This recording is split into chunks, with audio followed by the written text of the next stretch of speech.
Hello ఆరాధ్య, ఎక్కడున్నావు? నిన్న రాత్రి నీ ఫోన్ స్విచ్ ఆఫ్ చేసి ఉంది. నేను మీ ఇంటికి కూడా వచ్చాను. నాకు చెప్పకుండానే ఊరు వెళ్తున్నావని మీ అమ్మ చెప్పింది. అదేంటి? ఇది జోకా ఆరాధ్య? వినయ్ గొంతులో ఆందోళన కన్నా కోపం, ఫిర్యాదు ఎక్కువగా ఉన్నాయి. ఇప్పటి వరకు తనను తాను నిగ్రహించుకోలేకపోతున్న ఆరాధ్య వినయ్ గొంతు వినగానే తన నిగ్రహాన్ని కోల్పోయి వెక్కి వెక్కి ఏడ్చింది. ఆమె వెక్కి వెక్కి ఏడుస్తుంది. వినయ్, నేను ఊరిలో లేను. దయచేసి నన్ను కాపాడు. వినయ్, నేను పెద్ద కష్టంలో ఉన్నాను. ఏడుస్తూ ఆమె మాటలను పూర్తి చేయలేకపోయింది. వినయ్ పూర్తిగా భయపడిపోయాడు. ఆరాధ్య, ఏమైంది? ఎందుకు ఏడుస్తున్నావు? మరి ఎక్కడున్నావు? అంతా స్పష్టంగా చెప్పు. ఎవరైనా నిన్ను ఏదైనా చేశారా? నేను వెంటనే పోలీసులను పిలుస్తాను. నువ్వు ఆ ప్రదేశం పేరు చెప్పు చాలు. ఈ ప్రపంచంలో నేనెవరితో అయినా పోరాడతాను. ఆరాధ్య, నువ్వు నా గౌరవం. వినయ్ యొక్క ఆప్యాయమైన రక్షణాత్మకమైన మాటలకు భయపడిన ఆరాధ్య హృదయానికి ఒక విచిత్రమైన ధైర్యం స్వాంతనం ఇచ్చాయి. తన కోసం ఏదైనా చేసేవారు తన ప్రపంచంలో ఇంకా ఎవరో ఒకరు ఉన్నారని ఆమెకు అనిపించింది. ఆమె ముందు రోజు రాత్రి షాపింగ్ మాల్లో జరిగిన సంఘటన నుండి చీకట్లో తనను అపహరించి ఆ బంగ్లాకి తీసుకురావడం, ఆ బిడ్డ అనారోగ్యం వరకు జరిగిందంతా వినయ్కి చెప్పింది. ఫోన్కు అవతల వైపు నుండి వినయ్ శ్రద్ధగా విన్నాడు. అతని పిడికిళ్ళు బిగిశాయి. శ్వాస వేగవంతమైంది. ఎవడో దుండగుడు నా ఆరాధ్య మీద చేయవేయటానికి ఎంత ధైర్యం చేశాడు? ఆ వ్యక్తి పేరు, వాడి భవనం అడ్రస్ చెప్పు.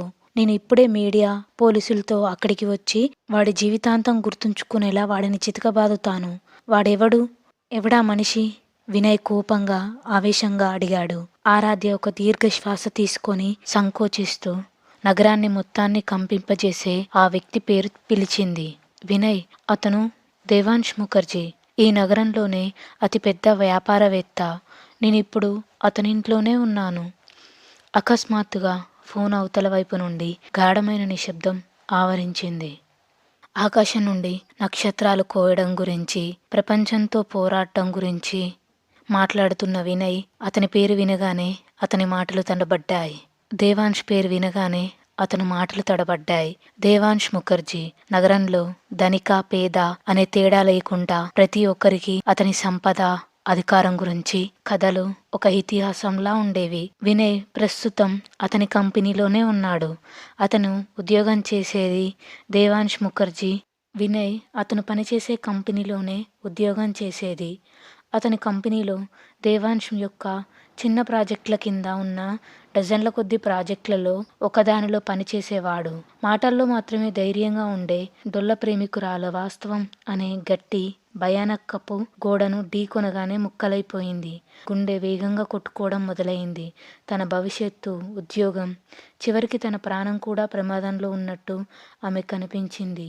వినయ్, వినయ్, వింటున్నావా అని ఆరాధ్య ఆతృతగా అడిగింది. వినయ్ తన గొంతును మామూలుగా వినిపించేందుకు ప్రయత్నిస్తున్నాడు. ఎండిపోయిన పెదాలను తడుపుకుంటూ ఉమ్మిని మింగటానికి చాలా కష్టపడ్డాడు. అవును, అవును ఆరాధ్య, నేను వింటున్నాను. చూడు, దేవాంశ్ ముఖర్జీ చాలా శక్తివంతుడు. మనలాంటి పేదవాళ్ళం అతన్ని నేరుగా ఎదుర్కొనలేం. నువ్వు అతని బిడ్డను చూసుకోవాలని చెప్పావు. అందుకే అతను నిన్ను కొన్ని రోజులు ఉండమని కోరాడు. వినయ్ స్వరం పూర్తిగా మారిపోయింది. అతని గొంతులో ఈ మార్పును ఆరాధ్య గ్రహించింది. కానీ తనను తాను ఓదార్చుకుంది. అవును వినయ్, వాళ్ళ బాబు పరిస్థితి చూసి నిన్ను అడగకుండానే కొన్ని రోజులు ఉంటాను అన్నా. కేవలం ఆ బిడ్డ ప్రాణం కాపాడటానికి. కానీ నాకు ఇక్కడ చాలా భయంగా ఉంది. ఆ దేవాంశ్ చాలా ప్రమాదకరమైన వ్యక్తిలా కనిపిస్తున్నాడు. అతను నన్ను వింతైన ప్రమాదకరమైన కళ్ళతో చూస్తాడు. నాకు ఇక్కడ ఒక్క క్షణం కూడా ఉండాలని లేదు. దయచేసి నన్ను ఇక్కడి నుండి తీసుకెళ్ళు వినయ్. మనం కోర్టులో పెళ్లి చేసుకుందాం. అంతే. నన్ను ఈ చిక్కుల్లో నుంచి బయటపడేయి. ఆరాధ్య గొంతులో బతిమాలుకోవడం, నిస్సహాయత స్పష్టంగా వినిపించాయి. వినయ్ మనసు ఇప్పుడు మరో ఎత్తుగడ వేస్తుంది. అతని మనసులో భయం, దురాశలతో కూడిన ఆట మొదలైంది. ఆరాధ్య, పిచ్చిదానిలా ప్రవర్తించకు. నువ్వు పారిపోవడానికి ప్రయత్నిస్తే ఆ దేవాంశ్ నీకు, నాకు, ఇద్దరికీ హాని చేయగలడు. ప్రస్తుతానికి అక్కడే ఉండు. రేపు ఉదయం నేను అతని ఆఫీస్కి వెళ్తాను. నేను అతనితో ఒక మగాడిలా, బాధ్యత ఉన్న వ్యక్తిలా మాట్లాడి నువ్వు నాకు కాబోయే భార్యవని, మనిద్దరం మంచివాళ్ళమని అతనికి వివరిస్తాను. అతను నిన్ను గౌరవంగా వదిలిపెట్టేలా చేయటానికి ప్రయత్నిస్తాను. నువ్వు జాగ్రత్తగా ఉండు. అతనితో వాదించకు. నేను రేపు ఏదో ఒకటి చేస్తాను ఆరాధ్య. వినయ్ మాటలను గుడ్డిగా నమ్మి ఫోన్ పెట్టేసింది. తనకు కాబోయే భర్త నిజంగా తెలివైన వాడని, ధైర్యవంతుడని, విషయాన్ని మరింత దిగజార్చకుండా తెలివిగా పరిష్కరించాలనుకుంటున్నాడని ఆమె అనుకుంది. కానీ ఫోన్ అవతల ఉన్న వినయ్లో ఇక ప్రేమ లేదని, దేవాంశ్ ముఖర్జీ సంపదపై ఉన్న కామం, వైభవం మాత్రమే ఉన్నాయని ఆమెకు తెలియదు. మరుసటి మధ్యాహ్నం సూర్యుడు తన పూర్తి కాంతితో ప్రకాశించాడు. దేవాంశ్ తన విశాలమైన గాజుతో కప్పబడిన ఆఫీస్ క్యాబిన్లో నిలబడి నగర ట్రాఫిక్ను చూస్తుండగా అతని ఇంటర్కామ్ బెల్ మోగింది. రిసెప్షన్ డెస్క్ నుండి ఒక స్వరం వినిపించింది. సార్, మిమ్మల్ని కలవటానికి ఒక అబ్బాయి వచ్చాడు. అతను వినయ్. అతను మిస్ ఆరాధ్య గారి కాబోయే భర్తనని, మిమ్మల్ని కలవాలనుకుంటున్నానని చెబుతున్నాడు. దేవాంశ్ పెదవులపై ఒక చల్లని చిరునవ్వు మెరిసింది మరియు అతని ముఖంలో ఒక వక్రమైన చిరునవ్వు విరిసింది. అతను దేనికోసం ఎదురు చూస్తున్నాడో అదే వచ్చి అతని ఉచ్చులో పడింది. లోపలికి పంపించు. మమ్మల్ని ఎవరు ఇబ్బంది పెట్టకుండా చూడు. కొన్ని క్షణాల తర్వాత వినయ్ ఆఫీస్లోకి ప్రవేశించాడు. దేవాంశ్ యొక్క విలాసవంతమైన కోట్లాది డాలర్ల ఆఫీసును చూడగానే అతనికి భయం వేసింది. అతను చౌకబారు బట్టలు, నుదుటిపై మెరుస్తున్న చెమట అతని హోదాను బయటపెట్టాయి. దేవాంశ్ తన తిరిగే కుర్చీలో కూర్చుని వినయ్ని తదేకంగా చూశాడు. ఒక చూపుతో మనిషిని ఎలా అంచనా వేయాలో అతనికి బాగా తెలుసు. వినయ్ కళ్ళలో దాగి ఉన్న భయం, దురాశ ఇంకా అతన్ని చూశాడు. వినయ్ బలహీనతను క్షణంలో అర్థం చేసుకున్నాడు. కూర్చోండి వినయ్ గారు. అయితే నా బ్లాంక్ చెక్ను తిరస్కరించి వెళ్ళిపోయిన ఆ మొండి అమ్మాయిని ప్రేమించిన వ్యక్తివి నువ్వేనా అని దేవాంశ్ వ్యంగ్యంగా, ఎగతాళిగా అన్నాడు. వినయ్ కుర్చీ అంచున ముడుచుకొని కూర్చున్నాడు. అతని కాళ్ళు కొద్దిగా వణుకుతున్నాయి. సార్, ఆరాధ్య నాకు కాబోయే భార్య. మేం గత 2 సంవత్సరాలుగా ఒకరినొకరం ప్రేమించుకుంటున్నాం. నిన్న రాత్రి ఆమెను బలవంతంగా తీసుకెళ్లి మీరు చాలా పెద్ద తప్పు చేశారు. ఆమెను వదిలిపెట్టమని మిమ్మల్ని వేడుకోవడానికి నేను ఇక్కడికి వచ్చాను. మేం పేదవాళ్ళమే కావచ్చు, కానీ సిగ్గులేని వాళ్ళం కాదు. మీ చర్యల వల్ల మా చుట్టుపక్కల మాకు ఇంకేం గౌరవం మిగులుతుంది? వినయ్ తన విరిగిన మాటలను కూడగట్టుకోవడానికి కష్టపడుతూ తన వాక్యాన్ని పూర్తి చేశాడు.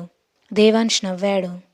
అతని వ్యంగ్యపు నవ్వు ఆఫీస్ గోడలకు ప్రతిధ్వనించింది. అతను తన డెస్క్ డ్రాయర్ తెరిచి 2 లావుపాటి కరెన్సీ నోట్ల కట్టలను బయటకు తీసి వాటిని టేబుల్ మీదికి విసిరాడు.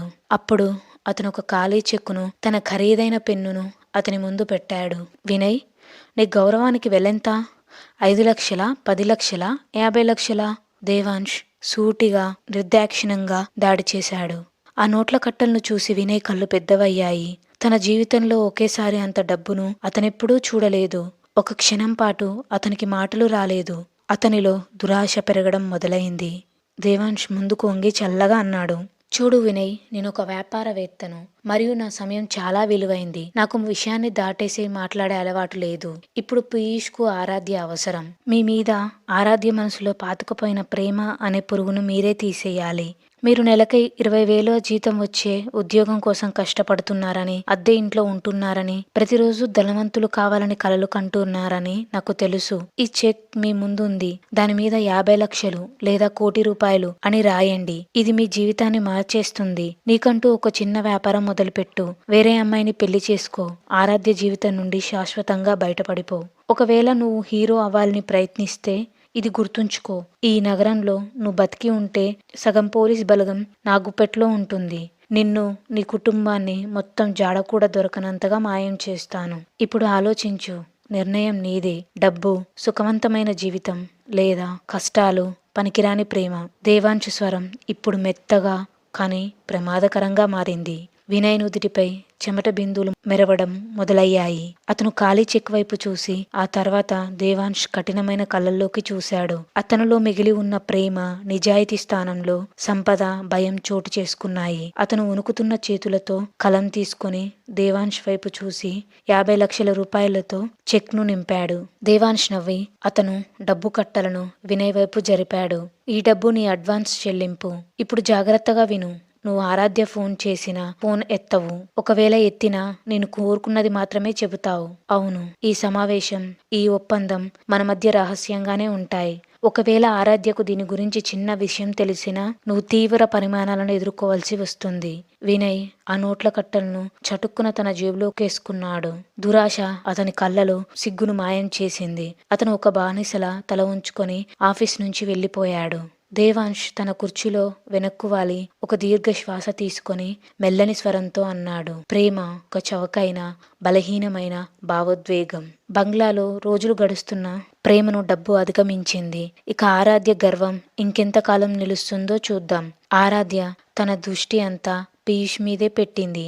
ఆ పిల్లాడు ఆమెకు ఎంతగా అతుక్కపోయాడంటే ఆమె లేకుండా తినేవాడు కూడా కాదు. దేవాంశ్ ప్రవర్తనలో పెద్దగా మార్పు రాలేదు.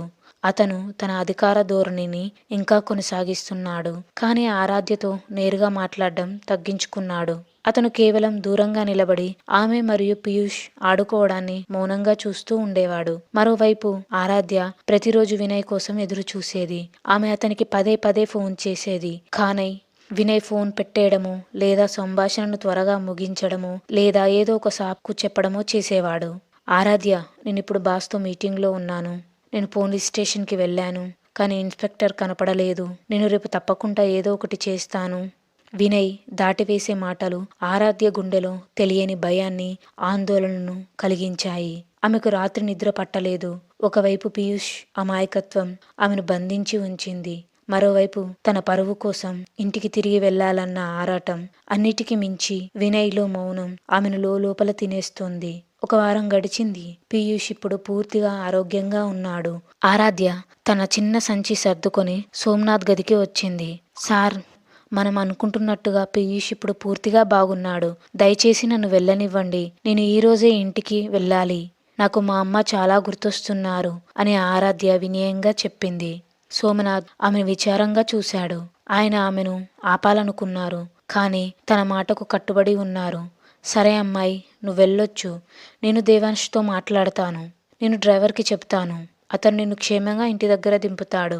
ఆరాధ్య ఆనందంతో ఉప్పొంగిపోయింది. తాను చివరికి ఈ బంధుత్వం నుండి విముక్తి పొందుతాననే శుభవార్తను తెలియజేయటానికి ఆమె వెంటనే తన ఫోన్ తీసి వినయ్ నంబరుకు డయల్ చేసింది. చాలాసేపటి తర్వాత ఫోన్కు సమాధానం వచ్చింది. హలో వినయ్, నేను ఈరోజు తిరిగి వస్తున్నాను. పీయూష్ బాగానే ఉన్నాడు. అవును, వాళ్ళు నాకు వెళ్ళటానికి అనుమతి ఇచ్చారు. దారిలో నువ్వు నన్ను తీసుకెళ్ళు. మనం వెళ్ళి పెళ్లి చేసుకుందాం. నేను ఇకపై భయంతో బతకాలనుకోవడం లేదు. ఆరాధ్య గొంతు ఆనందం, ఉపశమనంతో నిండిపోయింది. అవతలి వైపు కొన్ని క్షణాల పాటు నిశ్శబ్దం. ఆ తర్వాత వినయ్ చల్లని వింత గొంతు వినిపించింది. నువ్వు తిరిగి రానవసరం లేదు ఆరాధ్య. ఆరాధ్య అడుగులు అక్కడే ఆగిపోయాయి. ఆమె ముఖంలోని చిరునవ్వు పూర్తిగా మాయమైంది.